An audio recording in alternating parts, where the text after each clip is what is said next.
अस्सलाम स्टूडेंट्स, बिस्मिल्लाहिर्रहमानिर्रहीम। Welcome back to Zenith Minds Academy. Students, आज हम लोग लफ्ज़ी गिनती सीखेंगे 71 से 80।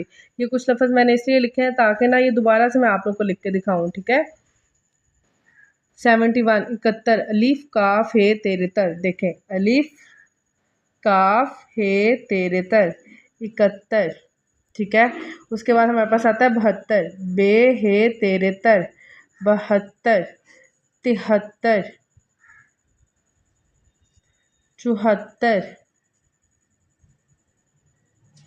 75, पे जीम हे तेरे तर 75। इसके बाद हमारे पास आता है 76, कहते हैं 76, चे हे तेरे तर। यहाँ पे जो हे होगी, ठीक है,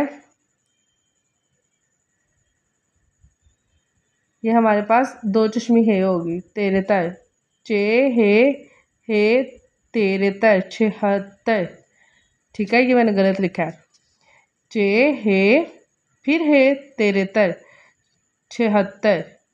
इसके बाद हमारे पास है 77, 77, सीन ते तेरे तर, दो दफ़ा ते आएगी, ठीक है, सीन ते तेरे तर 77। फिर हमारे पास आएगी 78, अलीफ दो चश्मी है, अलीफ टे दो चश्मी है 78, तेरे तर 78। उसके बाद हमारे पास 79, 79, अलीफ नून अलिफ ना, सीन छोटी है सी 79। इसके बाद हमारे पास 80 मतलब 80। तो स्टूडेंट्स बेटा, इस चीज़ को आप लोग दोबारा से अच्छे तरीके से लिखिएगा, बार बार प्रैक्टिस करिएगा। Thank you so much. अल्लाह हाफिज़, फ़ी अमान अल्लाह।